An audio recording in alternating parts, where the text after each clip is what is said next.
5, 4, 3, 2, 1. And it's live.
This is Leicester Till I Die TV.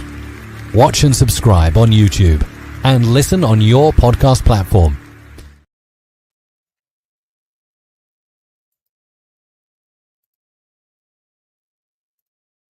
Hello! Good evening, good afternoon, good morning, good night, good day, goodbye. Hello! Wherever you are in the world, one of those will apply to you. It is going to be one of those shows tonight. I am pressing the wrong buttons. I had my thing in the wrong hole. And you know what that's like, potting a brown instead of a pink. It costs you the frame. Thank you for joining us. It's all going wrong tonight. I've got Maine. It's just me and Wayne tonight, so it could be a very short show. How are you doing, Wayne? I'm not doing too bad, actually, Chris. I did buy a little prop for the prediction show a few weeks ago, but with thinking about whether to read the Ruud van Nistelrooy Masterclass autobiography, I bought because the prediction is a bit like pinning the tail on the donkey. Sometimes it's like, well, it is to give us some advice, mate. Like it. You could put him up for the manager's job.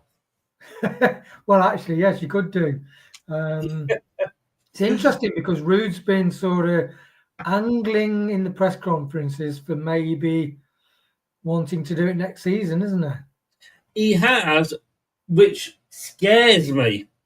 Absolutely scares me. Because, I did say the other week that if Ruud van Nistelrooy is here next year, I'm going to start supporting Bournemouth. I just don't know what this club is thinking or doing. And interestingly, we're going to be covering this tomorrow night. Tomorrow night at 8 o'clock, we've got a brand new show coming up, The Back Pages, when we'll be looking at all the news of the week, the rumours, the gossip, everything else, and we will be talking about that. Myself and Mark, who is joining us, who was from the Leicester City podcast, It's 11, It's Heaven. Oh. So, which that kind of finished his head about a year ago. So he's joining us on a Friday night. Because to be honest with you, mate, what's the point of doing preview shows? Well, what can you say about watching paint dry? And you can only say so much, can't you? Yeah, I know we all got excited after last week, but it was against Southampton. It's like getting excited when we're in the Championship and we were thumping teams and they were sitting back. A lot of players look brilliant. And then when they get in the Premiership, you're thinking, well, this is interesting. Yes. Decidedly average or below par. Yeah. It wasn't. It was. I could not even be bothered to do the watch along for it. That's how uninterested I was. Of course, we went on and won it. But of course, when we got relegated a couple of seasons ago, Southampton finished bottom, but they beat us twice. They did. In fact, that's what did us, really. We said, if Everton would have won or Palace would have won, but we lost against the bottom clubs and when they were well adrift as well. And that's just the character of the team was devoid, wasn't it? Yeah. We had all that skill. We still had a massive amount of skill in the team, but the attitude was wrong. Definitely. But everybody join us this channel tomorrow night, 8 o'clock. Me and Mark, the new show, Back Pages, looking at all rumours and everything at Leicester City this week. And remember, guys, with that show, do not shoot the messenger. Let us just say a few hellos. Prashant is in. Hello. Evening all, as was what Craig says. Blue says, hello, Chris, Wayne, and everyone in the chat. And Prashant makes it personal. So you get a personal one. I just included in the hello. It gives you a personal one. I used to like that, Prashant, as well. Not so sure about it. Yeah. But with no Brad, which means, like I say, the show might be very short. Looking at last week, as we have to, and this is what happened last week. So, Manchester City, it's all mixed up there. I don't know. Is that last week's? Yeah, I think it is, isn't it? Yeah. Palace and Forest were the Monday night match. It's cut off Manchester City off the bottom, but Manchester City beat Wolves. Only one person went for a Manchester City win. That was a tight one, wasn't it? Just 1-0. It was, but it was still a Manchester City win. It was. Are you going to start with a Desmond again this week, Wayne? That's going to be the interesting thing for the last 2 weeks. Villa beat Fulham. That was my Desmond. So Desmonds obviously aren't working very well, are they? Until you get down to Everton Ipswich, neither of us went for a Desmond, and it was a Desmond. But you went 1-1. Leicester stat. Now look, this is the Leicester City channel. You went 1-1, so fair play to you. You at least thought we might get something out of it. Brad went 1-0 to Southampton. I went 2-1 to Southampton. Craig and our other and Kate, who are two presenters on the channel on different shows, both went for a Southampton win. We really support our team, don't we? It has wrung any hope we have out of us, hasn't it, this season? It has, Chris. Like I was saying, you struggle to wonder where the goals are coming from. But they did come. Yes, they did. A bit like buses. Yeah, that's it now. We don't see any buses now till the end of till next season. No. And don't worry, I'm not going to do my buses joke again. I don't think that. Nobody went for Brentford 3, Man United. Brentford 4, Man United 3. Not even our 5-0 expert sat below me. Was that? Oh yeah. No, carry on. No, was that what I put? No. You got 5-0 the week before. Yeah. Yes, you went 3-1. Brad, in fairness, actually went 4-0. Yeah, he got half of it right. Nobody got the draw between Brighton and Newcastle. We all went for a Newcastle win. We all said West Ham Tottenham would be a draw. You know, you went 2-2. Brad went 0-0. And do you remember me saying I nearly went 1-1? And at the end, I changed it. I stuck at 0-0, which was obviously cost me. And then Chelsea beating Liverpool. I mean, you got the 3-1 right, just the wrong way round. But that sometimes happens because they've won it now. All the pressure's off, isn't it? They have in Chelsea. That's what surprised me about the Brighton Newcastle game, because Chelsea's creep. Because Chelsea's going for the Champions League, and they are playing really well. Chelsea, actually, yeah. But anyway, you did win the week, Wayne, out of the three of us. Really? You got 7 points. So well done. I got 5 and Brad got 3. I would just like to thank my colleague who had precious input. I forgot. Sorry, welcome along, everybody. Welcome along to Blockbusters. And our first contestant this evening is Wayne. Wayne, do you have a mascot with you at all? I do, Chris. You do. And what's his name? He's very funny. He's got slightly more football intelligence and nous than Ruud van Nistelrooy, actually. And does he have a name? His name's Shrek, but inverted commas, please play Monger from the start. Oh, I thought you were going to say he was called Vout then. For those of you that don't know Blockbusters, go and check it out. And Wayne will nip off in a minute and have a pee, please, Bob. I used to love it. Oh, dear. Right, okay. So, anyway, this is what it did to the table. Nate, I've got to say, Nate has been number one since about week 2 or 3, or might even have been right from the start. He's never, ever given it up. Doug's come back strong, up to second. John is in third. Kate at one point was in the bottom half. She's jumped up into fourth. I seem to sort of disappear between 8th and 9th, or switch between the two. I'm 8th this week. I don't know how Craig... Oh, that's Craig Bird. Craig Bird, he's above me. I don't think I will catch him up. Wayne, you're not bottom anymore. Well, hey, I can actually get to 14. Yeah, yes, you can. And as Paddy's no longer in it either, I think you probably will. Oh, right, that's brilliant. That's brilliant. Oh, Chris, you didn't need to tell me that, to be honest. You could have just let me wallow in the sort of glory. Well, to ruin your glory even more, Anthony's not been in it for about 5 or 6 weeks either.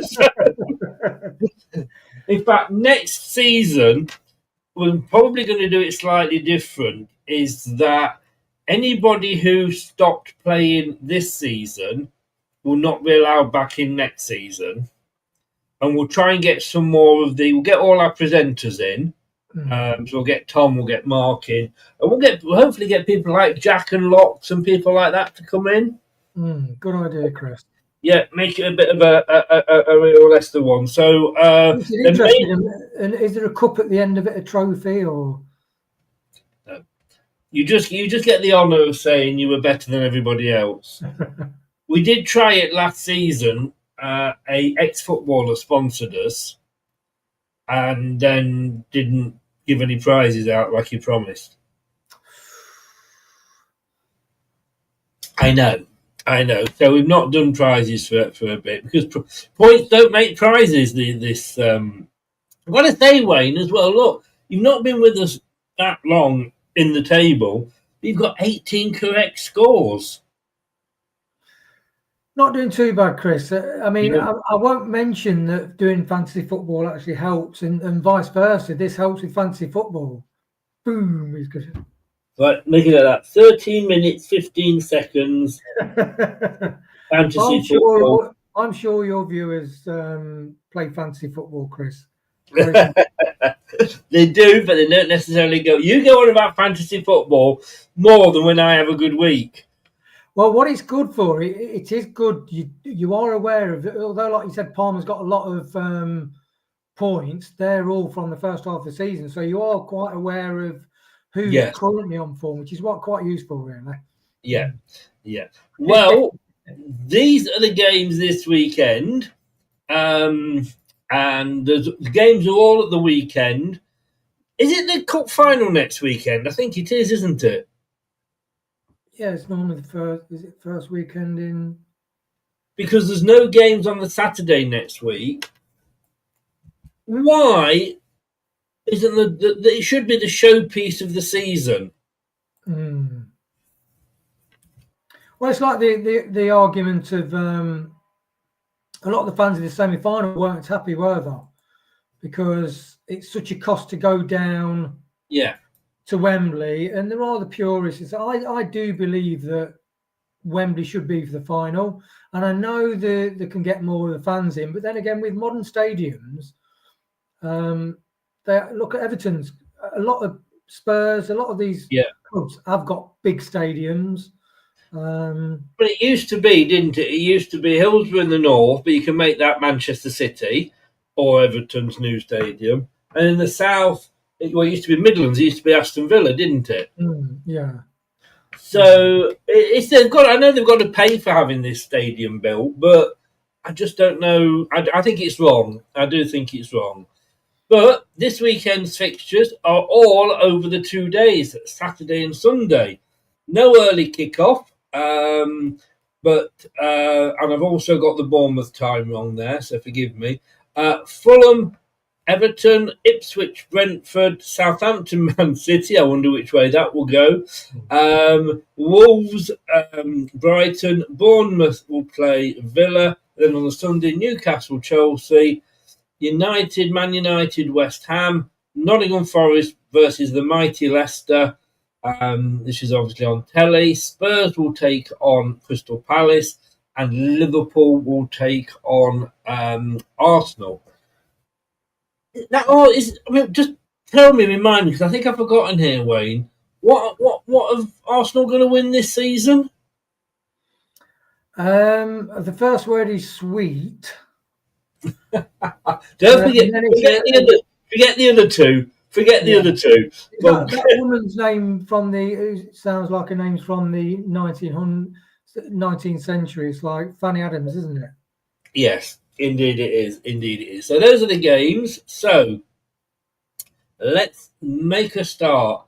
No Brad this week, so we're just going to talk about the games in there as they are. Here we go. So he says, here we go. If I can get the right thing up. Fulham are hosting Everton. Fulham season, it's been a bit up and down. They've sort of promised but not delivered. Yeah, I mean, in the last game, they lost against Villa 1-0. They had chances to win that game, to be honest. And Villa on the day when they're on it, they are a very good side. They're competitive throughout the whole team. And definitely Silva was he was a bit furious about losing that game. Because that's kind of meaning that, you know, although the rumours that it could be 8 teams getting into Europe, you know, games are running out for Fulham. So they've lost. Well, we've lost one place with Arsenal, haven't we? Yeah. To be honest, it's like Fulham, they've lost 4 of the last 6 games, which they've kind of blown it now. And I think this game was one that they really needed to win.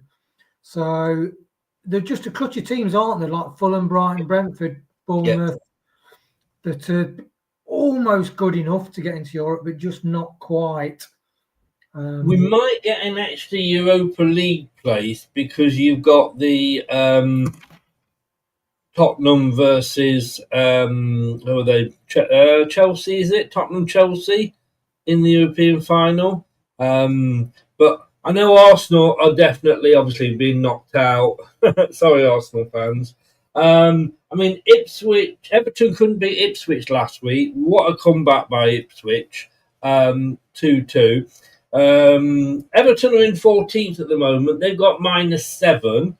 Fulham are in 11th with a +3 goal difference. 51 points, Fulham, 39 for Everton, as you can see. But I think with Everton, it has been definitely a tale of 2 seasons within the one for them, because pre-David Moyes was when they probably were conceding all the goals, blah, blah, blah.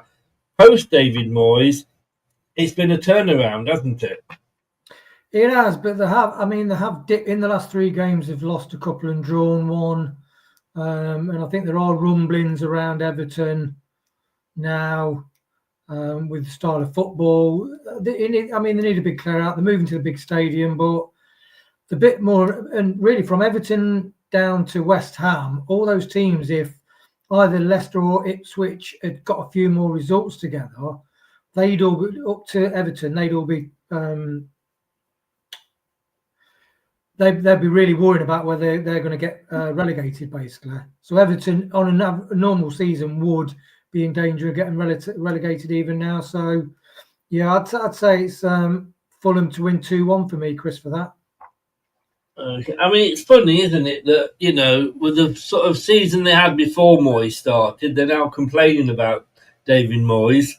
Yeah. It's us fans. We're not fickle, are we? For Fulham, Harrison Ford misses out with a calf strain. Tatalusic should continue alongside Sanderberg, unless Marco Silva opts to drop Pierre into a deeper midfielder role. Timothy Castagna's season is over. He underwent ankle surgery, while Rodrigo Muniz and Reece Nielsen are absent.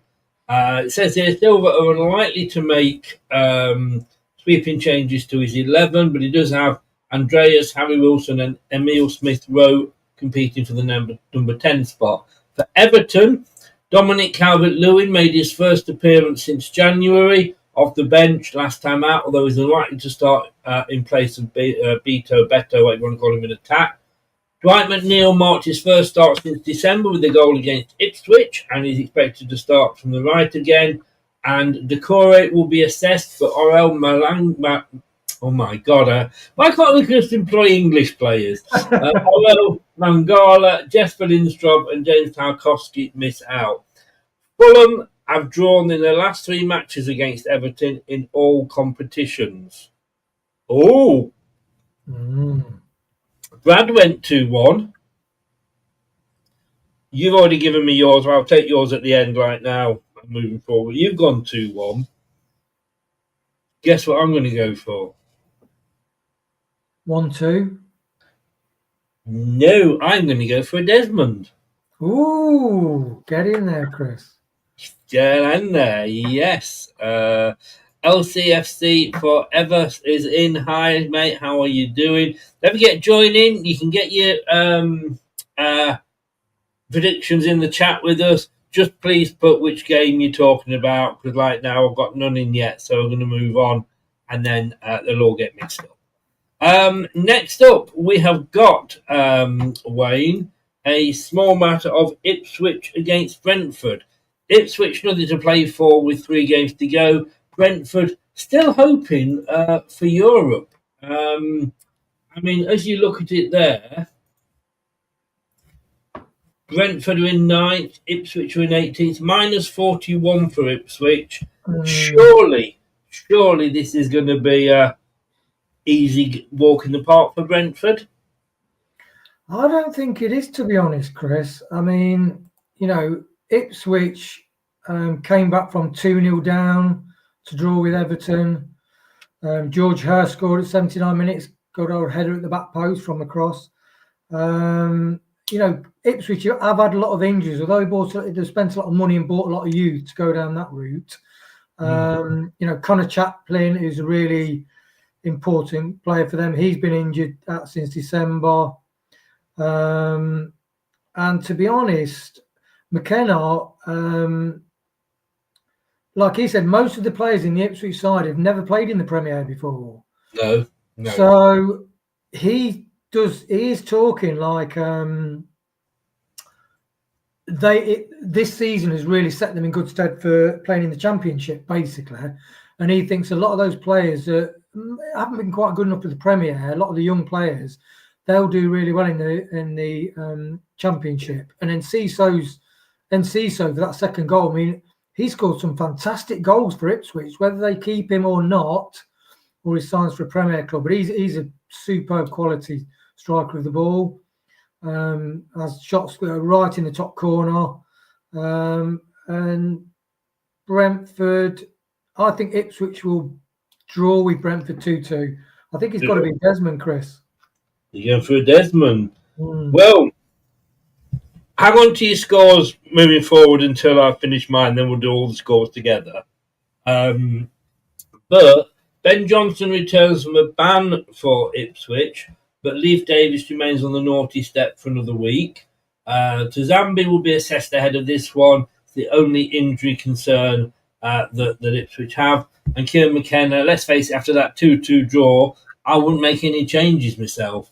For Brentford, or as we like to call them, Suicide Cricket 11, I go... sorry, mate. I go... Thiago was fit enough for the bench last weekend against Man United, but the club's record signed him after waiting a bit longer for his start. It leaves just Josh Da Silva, Fabio Carvalho, Janelt and Hickey as the Beast's only confirmed absentees. It wouldn't be a shock for Thomas Frank to go with the side that started in the 4-3 win over Manchester United. In the last 7 Ipswich games, there's been over 2.5 goals in each one. Now, you want the good news or the bad news? Could I have the bad news first and the good news second, please? Okay, the good news is... Did you say bad news first, didn't you? Yeah, because it's like when you're losing 2-0 and you draw 2 each, it's more positive than the other way around, isn't it? No, it is that, yeah. Well, the bad news is that in the last game, you agreed with Brad. Terrible. So the bad news is that you've agreed with him again. The good news is there isn't any good news. So Brad's gone 2-2. You've gone 2-2. I'm actually going for a Brentford win. I'm going to go 3-1 to Brentford. Yeah, I mean, Worcester and Buemo are just brilliant, aren't they? And Brentford are still going for Europe. That's the bottom line. I mean, following that group of people, they are well in for Europe. Yes, indeed they are. And they'll be fighting. But 100% agree with what you were saying about Ipswich. I think Ipswich should be favourites to come back up next season. You know, they've got the squad that will bring them back up should they go down, which obviously they now have. Just catch up with some predictions here. Prashant went 2-2 for Everton Fulham. Fulham 1, Everton 1, says Blue Fox from Canada. And Craig has gone 2-1 Everton. And this game, Brentford 2-0, says Craig. Blue Fox has gone 2-1 to Brentford. And Prashant agreed with me, 3-1 Brentford. So only you and Brad have given Ipswich any hope of getting anything.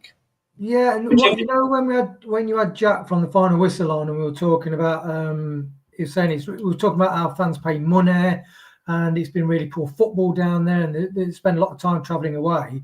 I did mean to ask Jack, you know, Ipswich and us, we've only got 1 point difference between the both of us. But I did want to ask Jack, so if you'd have been supporting Ipswich in the way they played through the season, although we've pretty much got the same points, do you feel so dejected? And I don't think it would, because Ipswich, their fans, they're quite proud of the way their team have played, and they quite often applaud them at the end of the matches, don't they? They do. And I think, you know, you look at the 3 teams that have come up, 2 of them were not long ago Premier League teams, as in us and Southampton. And Ipswich are above both of us. So fair play to them. Right, I don't think this is going to be a hard decision for anybody. Southampton, Man City. Look, even we beat Southampton last time out. They are rock bottom 20th. They're going to finish the season 20th. They are on the same number of points as Derby. I don't think they're going to beat Derby's points total after this one, because Man City is still playing for Europe. Man City in 3rd. But they only managed to... Well, they beat an inform Wolves 1-0 last time out. Wolves are absolutely smacking it. What do you think about this game? Yeah, I think Southampton really are poor, and I think they will be at least mid-table, but edging towards the bottom. I think they've got a real fight on their hands next year. The difference between them and even as an Ipswich is vast. And like with Birmingham and Wrexham coming up, and a couple of you've got all the regular, like Sheffield United, your Sunderlands, depending on who gets through the playoffs back into the Premiership. I think they'll struggle next year. And, you know, Man City are not... I don't think Man City are firing on all fours. I think they're missing Ireland and Rodri, but they are doing enough to win games, and their form, they're unbeaten in the last 6 and only dropped 2 points. And who'd have thought Forest were 3rd all the way along, and now that's Man City. So I think Man City will beat Southampton 4-1. 4-1. Woof. Arsenal obviously played Liverpool this weekend. They are only 3 points above Manchester City. They have got a huge goal difference. But if Man City beat Southampton and Arsenal can't beat Liverpool, you are looking at Arsenal becoming the new Tottenham Hotspur, finishing third in a 2-horse race. It is crazy, isn't it? Yeah, absolutely. Looking at this, though, we've got for Southampton, Paul Onocho is expected to lead the charge, having come off the bench for the second half at Leicester. Southampton welcome Manchester City with the luxury of a full squad to select from. I don't think, having seen some Southampton fans' videos, that having a full squad at Southampton, you wouldn't call that a luxury, I don't think. However, barring Nacho's return, Simon Rusk is unlikely to make wholesale changes here. I don't think it makes really any difference, does it? Erling Haaland was back in the squad for last week's 1-0 win over Wolves for Man City, and the Norwegian striker may return to the starting 11 at Southampton. That leaves Rodri, Stones and Ake as the visitors' only confirmed absentees. Haaland might see Bernardo Silva drop out of the side and Kevin De Bruyne move to his familiar number 10 role. I can't believe that we're going to be probably watching a Manchester City side without Kevin De Bruyne next season. Yeah, it's a shame because he's a world-class player, isn't he? He's tenacious. His free kicks, his awareness around the box, his ability to play the long ball, similar to like Trent Alexander-Arnold, isn't it, at Liverpool? He's just got that gifted array of passing. He's got a real footballing brain.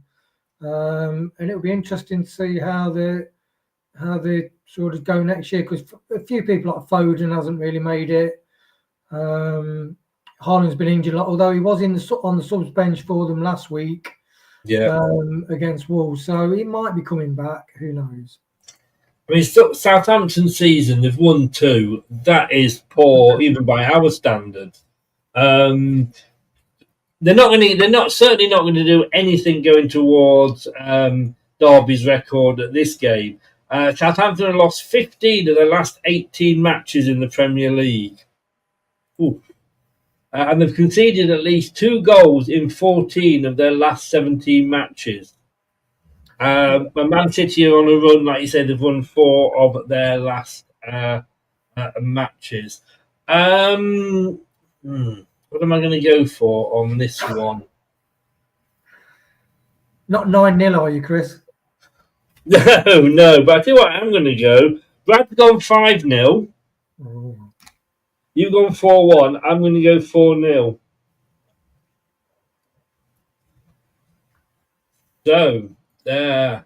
The last but one game, which is going to be Wolverhampton Wanderers against, this is the last of the 3 o'clock kickoffs. Just bring that up there.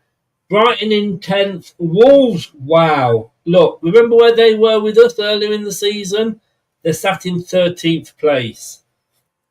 There is actually only 11 points between these two teams. When you come to think, what a good start, Brighton had. Last time out, Wolves, as they narrowly lost to Man City. Brighton drew at home with Newcastle. Wolves, they've still got the minus goal difference, but I think that goes back to, again, their previous manager. Yeah, and you look at that form, Chris. I mean, the loss, but only against Man City, who have not, like I said, they've won 5 and drawn 1 in the last 6 games. And they've really charged up to 3rd. And as you said, they could overtake Arsenal.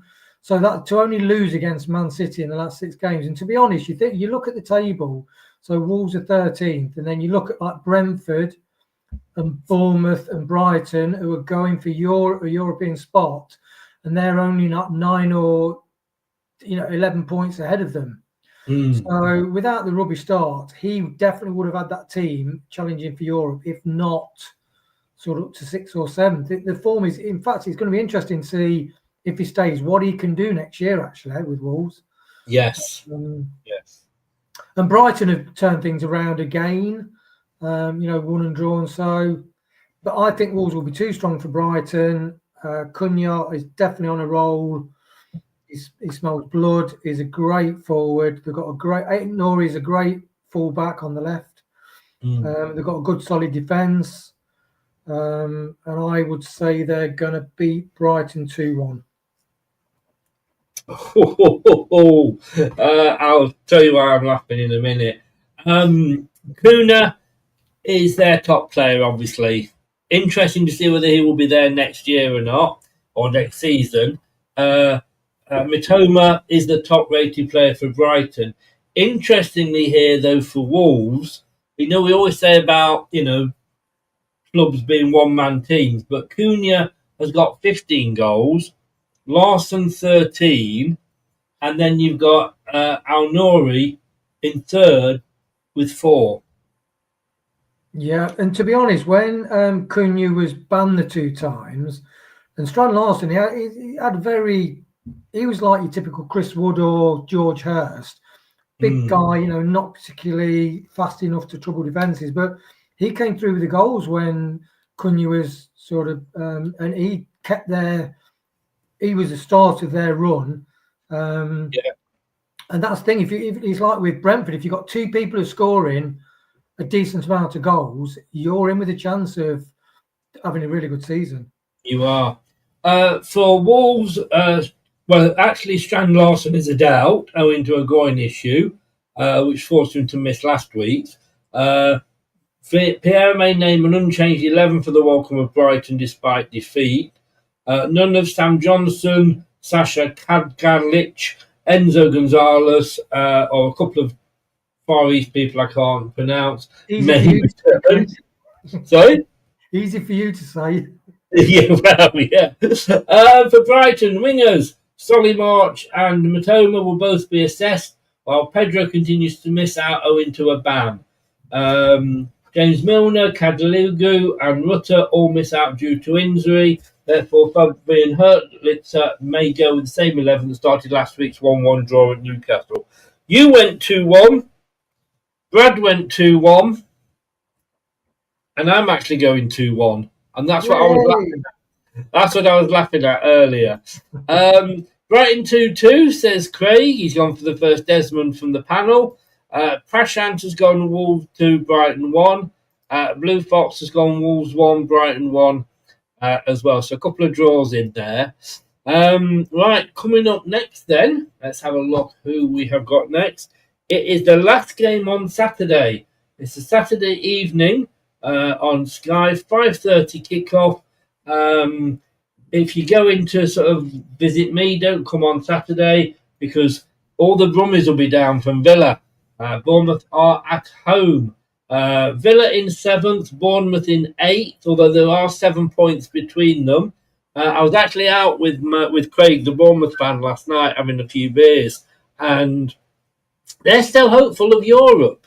They really, really are. I'm not sure. Now that we're looking at one place less because of the Champions League, I think Bournemouth have kind of blown it. And it's funny, like now Villa are out of Europe, they're coming back strong again themselves. I say 7th versus 8th. It was a 1-1 draw last time out. Bournemouth beat Arsenal, and congratulations to them last week. First time in, living memory that they've done the double over them. And Villa managed to beat Fulham 1-0. This one, Wayne, this could be interesting. Yeah, it could. I mean, Bournemouth, they started off so well. I think every Premier side was not scared of playing them, but knew they were in for a real battle. Very dangerous through the midfield up front, good attacking fullbacks. Went off the boil, but it seems like they've got the form back. They're unbeaten in the last 5, although they've drawn 3. And as you said, they did beat Arsenal. And the thing is, impressive thing about that, well, it's bad for Arsenal because Declan Rice, again, what a fantastic season he's having. But Arsenal 1-0 up and Bournemouth fought and got 2 goals from Dean Hewson. But he said he's got his place in the Spanish team. He's only 20. He had a header. And he looks a really, really handy player. And just shows you that may show full of like Oh, what's the centre half we've got coming back? Who's been on loan? Who? Ben Nelson.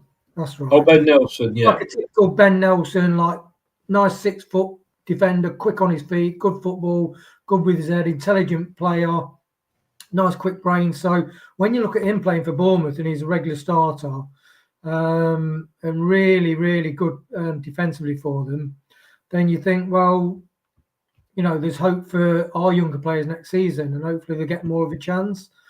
But Arsenal I think they've let 12 games.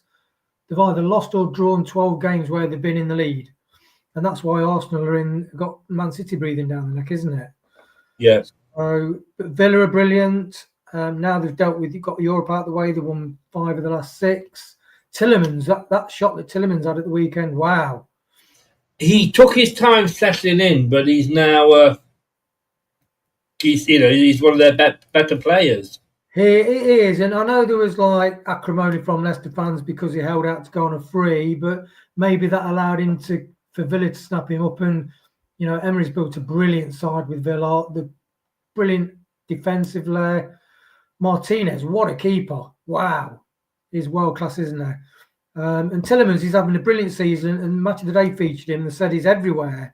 He's tackling back, he's chugging away. And he's doing what he did at Leicester, and he's a vital part of Villa, to be honest.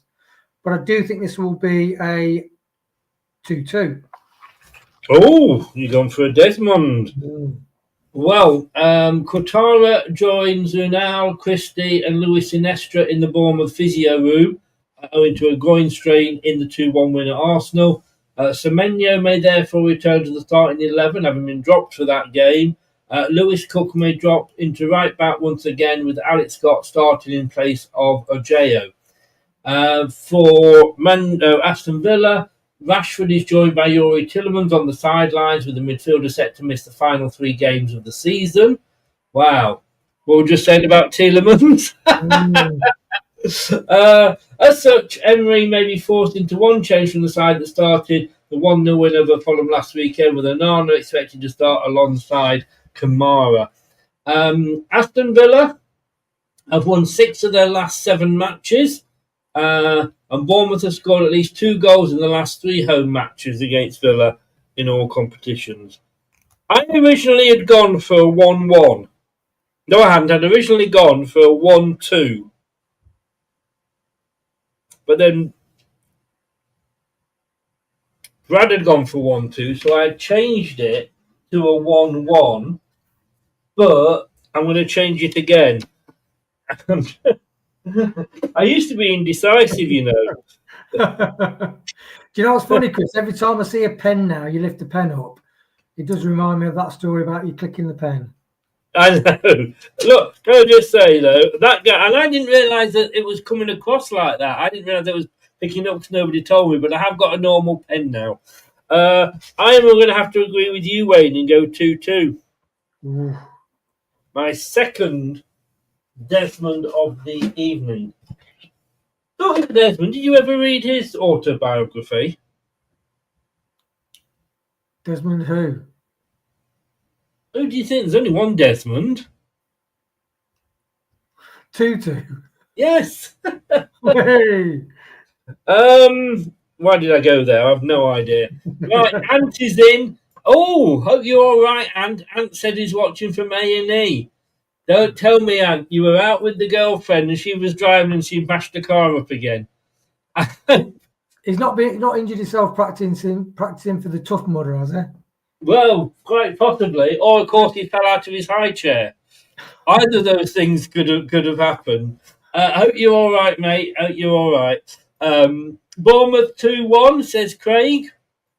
Ant agrees 2-2 Cherries. But then he went 2-1. So I'm not sure what he's gone for. Maybe he's got concussion or something. 2-2, says Prashant. He may have broken his collarbone. Oh, my God. What have you been doing, Ant? Breakdancing. Well, I think it's more likely what you said before, the old, well, he's broke dancing if he's broken his collarbone. I think it might be the old mud, what did they call it? Tough mudder. Tough mudder. I think it could be that by the sound of it. Collarbone, that's not good, is it? No, it's not. No, it's not at Oh, all. good luck, Ant. Good luck, mate. 2-2 says Blue Fox. And Prashant is recommending a doctor. Look, Prashant, you may have fallen out with Ant at some point, I don't know, but you don't have to recommend Harold Shipman. Just say that. No, he didn't, everybody. No, he didn't recommend Harold Shipman. Just to prove it, there's the comment that he made. If there wasn't a doctor called Shipman somewhere, you'd change your name, wouldn't you? You really would. Right, well, that's all the games on the Saturday. We're going to go on to the Sunday now, and we're going to go Newcastle against Chelsea. So let me bring that game up. You had a fall at work. You're a teacher. What did you fall off? Were you sat on the edge of your desk? How can you have a fall at work when you're a bloody teacher? I don't know. Things he does for sympathy, Ant. Actually, in fairness, though, because of course, forget how short Ant is. A school table is probably twice his height. Sorry, Ant. Sorry. Oh my God. If you're on the show on Tuesday, you'll be like this, won't you? Not sure what I'm doing. You'll be saying, "Don't make me laugh, Chris. Don't make me laugh." Don't make me laugh. Which I very rarely make him laugh anyway. Right, Newcastle Chelsea. It's on TNT, and it is the early kickoff, 12 o'clock. This one on Sunday. No, seriously though, I hope you're all right. Keep us in touch. Newcastle could only draw away at Brighton last week. Chelsea surprisingly beat Liverpool. Newcastle in fourth, Chelsea in fifth, so it's another tight one.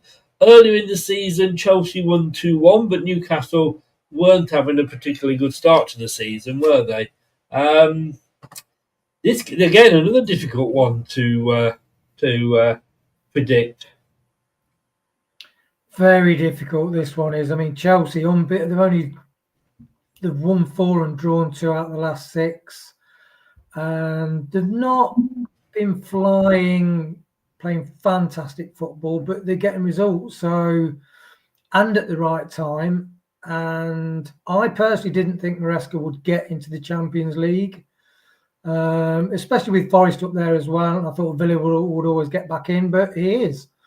And this is a crucial match, really, for both of them. I mean, both the managers will be getting the notebooks out, chatting, tactics, and third guessing, because it's such an important game, isn't it?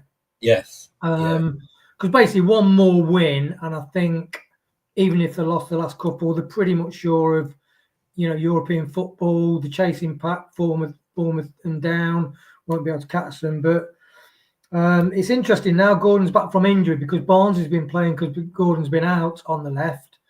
Because that's when Eddie Howe plays him. But Gordon is back in the squad.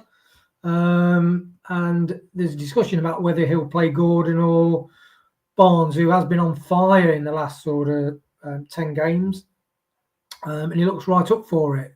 And it's great to see. So, but I do expect Newcastle to beat Chelsea because on the day, if they're up for it, I think they can beat most teams. Yes. So I'm going to say Newcastle 3, Chelsea 1. Ooh. I haven't got any team news on a few of these Sunday games at the moment. So, I mean, this is possibly the hardest one to predict so far. Because it's at Newcastle, I do think that always gives Newcastle the edge when they're playing at home. And I think you're right. And I'm actually going to go for 2-1 to Newcastle.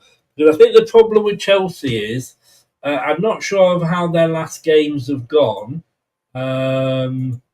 Let me just have a look. I mean, the atmosphere at St James's Park is fantastic, isn't it? Unreal. I mean, Chelsea, they've won 4, lost 1, drawn 1.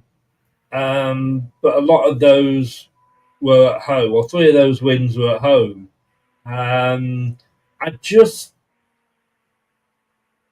Sorry, I was giving you Newcastle. Then Chelsea, yeah, they've been on a good run, but they lost midweek in Europe, didn't they?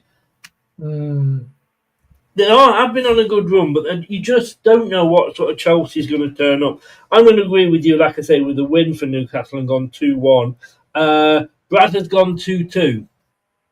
Yeah, they did actually win the semi-final, Chris. The 4-1 up on aggregate, and they're playing them at home. So I think they will get through to the final. So Chelsea are playing. Are they playing now, are they? Yeah, they're playing on Thursday. So Thursday night, this Thursday night. Tonight, then? Tonight, yeah. So they're playing the second leg. But they are 4-1 up. So I think some of the teams you play in the Conference League are quite low standard, aren't they, really? Yeah. I mean, it was Leicester Warsaw that they're playing, I believe. Djurgården, Chris. Djurgården. Djurgården's the team. Oh, I don't know what they're showing me here then. That must have been the last round. Yeah, I think it's the last round. Yeah. No, you're quite right, Djurgården. I say Brad's gone for his second Desmond of the evening. Newcastle 2-1, says Craig. 2-1 says Blue Fox. And 4-2 said Prashant. Nobody really giving Chelsea much of a chance there. Man United, West Ham. Let's have a look at this one, Craig. This is not on telly, but it is a 2:15 kickoff. Earlier in the season, West Ham beat Man United. This is 15th Man United, 39 points. 17th West Ham, 37. 7-goal thriller last time out for Man United, which they came out on the wrong end of. West Ham and Tottenham, which was another bottom of the table clash, wasn't it? I mean, West Ham fans moaning like mad at the moment. They were actually doing better under Loppy Poppy Tigo, weren't they? What have they got to moan about, Chris? They're playing fantastic football, aren't they, since Potter took over? Maybe we dodged a bullet there. Maybe. Yes. Yeah. I mean, it's not for me to criticise other teams moaning about the manager, because look at what we've been doing all season. But how do you see this one? I mean, when you look at the last 2 fixtures we looked at, Bournemouth versus Villa, loads of attack, loads of midfield strength, great on transition, Newcastle, Chelsea, and then you go Man United and West Ham. And as I said before, basically, like Spurs and Everton, if we hadn't been so shit, or Ipswich Town, then those 4 teams, West Ham and Man United included, would be in a relegation battle. So Man United, they lost 4 and drawn 2 of the last 6 games. And West Ham have drawn 3 and lost 3 of the last 6 games. Just real poor quality. In fact, their form is like bottom 3 form, basically. I think if West Ham didn't have Bowen, they would be in the relegation zone, quite simply. Souček. They've got a lot of players that are aging now, Antonio. And it's whether they West Ham gamble on keeping Potter.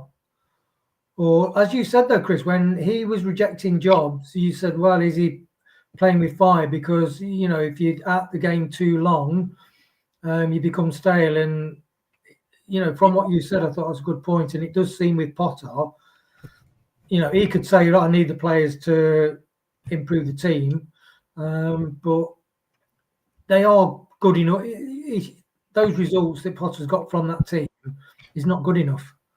No, you could argue, as Leicester fans have, that Ruud van Nistelrooy is playing with chip players that he didn't bring in. and you could very much argue that with Potter. But then, when the previous manager was doing so much better, I mean, they were mid-table under Loppy. Yeah, there were. I mean, you look to Crystal Palace. There is only sort of 9 points to Crystal Palace, or 4 points to Wolves, but they were up there and they weren't in danger. And like, if it hadn't been all the promoted sides doing so poorly this year, they would have been in the relegation scrap. And if that was the case, they might well be thinking about sacking him, basically, because it's like that thing, and it's stick or twist. If you've got 5 games to go, and you're a couple of points off the relegation zone, your arse is twitching as an owner. So I'd say West Ham. I think West Ham will beat Man United, but it will be 2-1 and quite a boring affair. But it'll probably be a 6-goal thriller. Well, you've gone 2-1 to West Ham. Brad's gone 2-1 to Manchester United. I've completed the set because I've gone 1-1. Because both these teams, in fact, I was very much tempted with a 0-0. But I think we might get a couple of goals out of it. Let's have a look at what he says here. Craig is saying 2-0 Man United. Wow. 1-1. Agreeing with me, Blue Fox. Like the cut of that man's jib. And 2-0. Says Prashant. He's obviously opened the old falling down water. Right.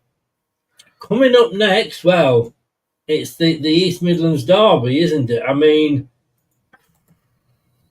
what do you? I mean, words just fail me. None of us predicted Leicester would get anything last week, but this is a different kettle of fish, even for Notts Forest that are coming off the boil a little bit. Yeah, I think. I mean, in that game against Palace, Palace are one of them teams on their day. They are brilliant and they've got such a lot of flair players and they're very athletic. And Eze on his day is a match winner. But he's even possession, and to be honest, Palace had a lot more shots in the last game. Forest quite often they have gone off the ball. To be honest, Wood was injured for a little bit, and I think that did affect them. In fact, I was at work today and I was speaking to a Forest fan who says, "Are you worried about this season? Do you think that you will stay in?" He said, "No, we're not. We've done the Champions League. That's what his fans think at the moment. Yeah. If we're getting the Europa League, we'll be more than happy." But he thinks these other teams that are up and coming are just too strong for them. But they are playing Leicester, which... They are playing Forest at the weakest they've been for a while, or lowest in confidence. Yeah. But I think this will be the game that Forest have got to win this game. They have got to win this game, even to maybe, stave off the other group that's coming up. So I'd say Nuno will get them fired up. Woods, they'll play Woods and he might get 1 or 2. And I've got Forest down for a 3-1 win. Ooh. Because I don't think Boo will change things, and he won't let the youngsters on, which you go on about a lot, don't you, Chris? Yeah. Do you want the good news or the bad news? Oh, let's have both. Well, the bad news is that you've gone 3-1, and so has Brad. 3-1 to Forest. The good news was last time is there is no good news. You almost feel, when you do this prediction show, you almost feel like you're stabbing your own team in the back, don't you, really? You do. And you feel, I tell you the fact that you agree with Brad to give you a chance to change it. Look, their top goal scorer, 19, with Chris Wood. After that, it's Elanga with 6. He's double our top scorer, Jamie Vardy. Callum Hudson-Odoi, they remain sidelined for the host with a hamstring issue. Eric Morella, or Maria, however you pronounce it, is also a doubt, while Murillo was forced off through injury last time out and then not recover in time to feature here.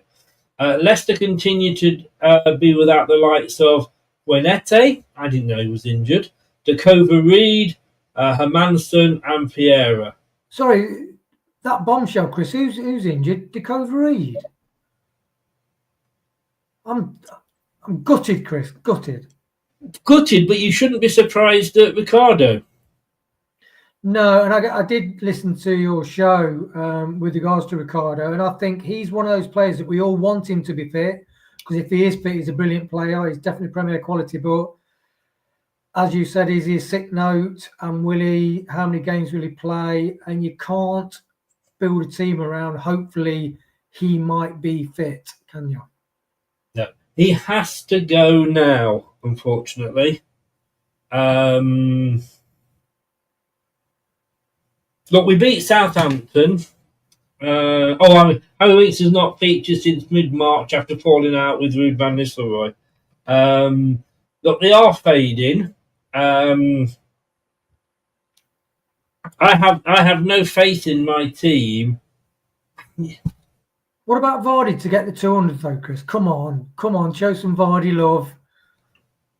That's the reason that I've got Leicester getting a goal. Wouldn't it be lovely for him to hit his 200 goals against Forest? Well, that's why me and Brad have gone for 3-1.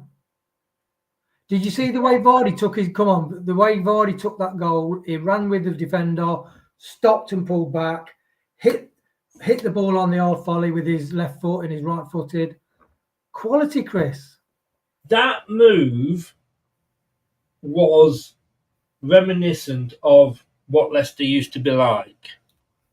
A quick breakaway, El Canoes with the ball, passes it to Thomas, one touch Thomas, pass back to El Canoes, ran onto it, crossing the box. Vardy had actually been chasing into the box.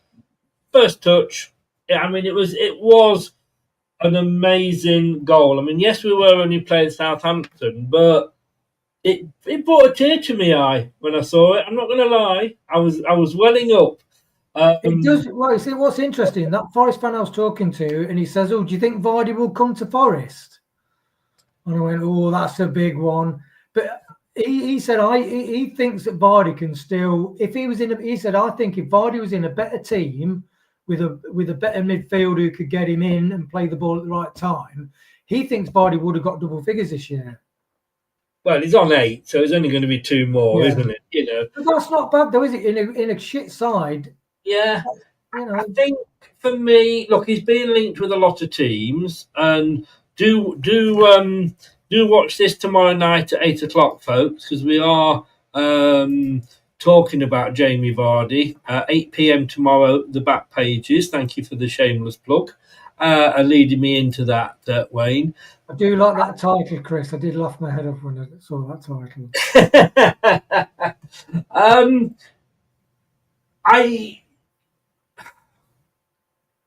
If Jamie Vardy goes to, I mean, TalkSport, one of the guys on TalkSport was saying he could still do a job for Man United.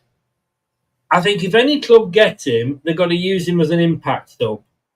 And had we maybe held on to Cannon, maybe if we'd had a decent owner who knew what he was doing and not relying on, your stuffed animals, if we had a manager that, actually was as good as he thinks he's in his book. Hey, there we go.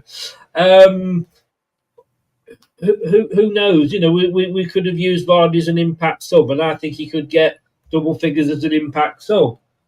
But there are clubs that if he goes to, I will never mention his name again. Forest is one of those. And look, I know he's not a Leicester lad, and he's not one of our own or any of that, and it's a career, and you go where the money is or you're being offered. He goes to Nottingham Forest or Leeds United, I will never, ever mention his name again on this channel. If he was to go to Burnley, and I think he could probably do a job at somewhere like Burnley, then that might be a different matter. Sheffield Wednesday, I know they're in the same division as us, but I wouldn't begrudge him going to Sheffield Wednesday, even if he came on as an impact sub and scored a couple against us, because it's his team, and I never begrudge anybody going to. It's like when Brian Little went to Villa. I didn't actually begrudge him that because Villa was always his team. But we'll see. We'll see. I am going to go. He's going to pick Wout Faes, isn't he?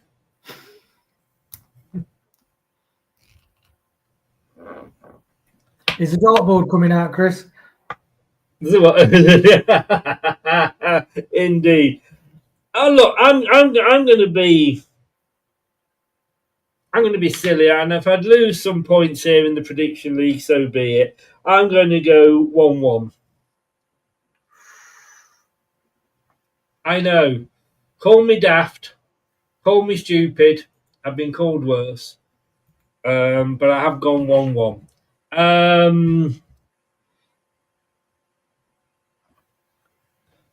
Did I do the Man United score? I can't remember. 2-0 Man United, says Craig. 1-1. There's Blue Fox and 2-0 says Prashant. For Leicester, Prashant has gone 4-1 to Forest. Ooh. Blue Fox, I honestly don't have your details on screen because I have it full screen when I'm not doing this bit, so I can't see the comments. He's agreed 1-1. 3-1 Forest. Hate to say that Vardy 200 goal. And Craig has just gone Leeds. I don't know what he says. You said about Vardy, if Vardy went to Forest or Leeds. Right. Indeed. Yes, indeed. Yeah. I agree, Craig. Those two games should never be, teams should never be mentioned. Spurs Palace, the third of 3 games at 2:15. Let's have a look at this one, shall we? Folky Poos. Spurs, who could get through to they are through to a European final, so they could end up the season with the European trophy. Oh dear, just as Harry Kane's left them, although he has now got a trophy in Germany, but a German First Division trophy, Curtis, versus an English First Division trophy. I still think Jamie Vardy's got one over on you, Harry. Harry, he's gone to a club that's won it 10 times out of the last 11 seasons. Yeah. It's almost like going to Celtic, isn't it? It is. Totally, it's a very good point that way. Very good point. Look, Palace are 12th with 46. Spurs are 16th, but they've still got a plus goal difference at 38. Spurs, one of the few teams that hasn't even beaten us this season. How bad are you, Spurs? Palace beat them 1-0 earlier in the season. Last time out, 1-1 for Tottenham against West Ham, 1-1 for Palace against Forest. Is this going to be another 1-1?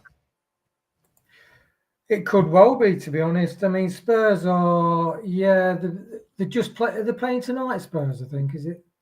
I think so, yeah. Yeah, playing, I think they're live at the moment. But they're going to go through.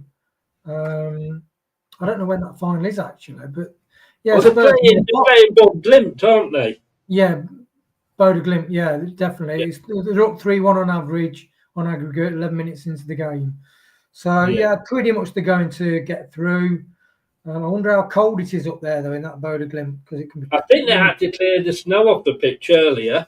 Right. It's interesting. You know, I used to watch American football and used to get teams like Miami and Tampa.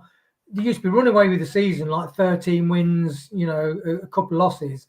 And then when you got the playoffs, if they ever played like Chicago Bears or Philadelphia around the lakes where it was absolutely Baltic, they just lost basically because they just could not stand the cold. And that's the thing when I think of our teams, like when we played Moscow and teams like that. It's very cold. We played Bodo Glimt, didn't we? I think we did do. Yeah, maybe it was in the Europa League or conference. Yeah, I think so. Yeah, so I'd say apart from this is the only that if he can win that cup, that might just save his job. Yeah, but if he weren't in the cup, he'd have been gone, wouldn't he? Surely, I reckon. I think so. And there was a Tottenham fan on TalkSport before that was saying he hopes that Tottenham don't win the European Cup so that they can sack Ange.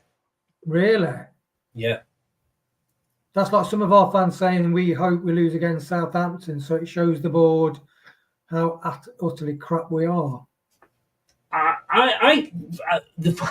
Unfortunately, I kind of agree with that one because we're already down anyway.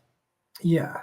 If that was a semi-final of an FA Cup against Southampton, and somehow we'd got there, I wouldn't be saying that at that stage. But but I know what you your said. Team not to win a final is a bit. Yes, yes. I'd say this is going to be an end of season fizzle out. If Spurs do win, that they cannot. If they get through the final tonight, they cannot afford any injuries to like Maddison, Solanke, or anybody. Maddison's out for the rest of the season. Is it? Oh, blimey. Yeah. There you go. So what fans said about him, enjoy him for, half a season, and he's had injuries and he's out again, isn't he? Yeah. So I'd say 1-1, Chris, Spurs, Palace. You're going 1-1. Right. I'm playing tonight and then playing Sunday, but I'm going to have to agree with Brad. God, that hurt. Sorry. You must be getting desperate, Chris. I am. I'm going 2-1 to Palace. And then the final game, 4:15. I've got to say, I hope Arsenal lose this because I want Manchester City. And as much as I hate Manchester City, I never want them to win another thing. I'm nothing against the supporters. Let me just say it that way. And look, I am not going to say anything about PSR and all these rules they've broken. We don't know if they've broken them or not. They are in the position that we were when we were being accused. Nobody knew. But I don't want them to win it, and obviously they're not going to win it because Liverpool have. I would just love Arsenal not to come second. Because this should have been Arsenal's year. The 1 year Manchester City... Manchester City always start bad, it seems, but they really started awful this season. And I would love Arsenal not to just finish second. It would be so funny. Yeah, they're kind of opposite. They're kind of crossing each other, aren't they, in the trajectories in the Premier League? Because although Arsenal, you look at it, they only lost once in the last 6. They've actually drawn 3 as well. Yes. So I think Arsenal, is it 13 games they've either lost or drawn from winning positions? And so in the last game, they were 1-0 up against Bournemouth and they ended up losing it 2-1. And that was a real sick night. Yeah. They had the semi-final against Paris Saint-Germain, which was both the semi-finals for the Champions Leagues were amazing, really. Yeah. And to be honest, Arsenal, their keeper, Paris Saint-Germain, pulled off 3 world-class saves. That one from Saka in the second half was definitely going into top corner. So they were close, but PSG have knocked out 3 English sides now, haven't they, in the Champions League to get to the final. Liverpool, Arsenal, and who was the other one? Can't remember. So I'd say Arsenal are fluffing it, really. Yeah. I think they will get caught. And Liverpool, they've lost 2 out of the last 4. They've already won the Premier. They've sorted out Van Dijk's and Salah's contracts now, haven't they? But Trent Alexander-Arnold is on his way out. But it's like with the fans, the way that some of the vitriol is coming towards Trent Alexander-Arnold after having been such a world-class player for them, help them. I just think it's a real bitter thing for fans to be doing sometimes. And if he wants to go and play out the last few years, maybe Real Madrid, then just wish him well, and that's it. It's interesting because again, whilst we complain about that, I've been horrible about when Kante left, when Fofana left. So, but he has been at the club since he was 6 years old. On that, and to me, this shows that when you say, we're Liverpool, we're Man United, whoever, there's always clubs that are bigger than you. There is, and it's like, I think, was it the stats that the average Premier manager lasts 18 months or something, and the average footballer stays at one club for 5 years. So like with Gerrard at Liverpool, Trent, like you said, Trent Alexander-Arnold, that's his club. His club he loves in that. But it's like Vardy, you know, he is a part of Leicester's stadium, literally. But he needs to move on. Why, has he been buried somewhere? Sorry? Has he been buried somewhere? Well, his statue will be out there. Well, I hope he gets a statue anyway. But yeah, Trent Alexander-Arnold, he loves the club like Gerrard did. He's so passionate, and what he got world class. His range of passing was phenomenal, to be honest. And it was beautiful when you watch people playing football in such a beautiful way, and just intelligent, creative, and that they are a joy to watch. So I would say Liverpool will win this, even though Arsenal are desperate to stave off the teams below them. I think Salah will get maybe a hat-trick, actually. Liverpool 4, Arsenal 2. Oh, you go for a goal fest, aren't you? Interestingly, Salah has got 28 goals this season. I wonder how many he would have got in a Leicester shirt. Joe Gomez remains the only confirmed absentee for Liverpool.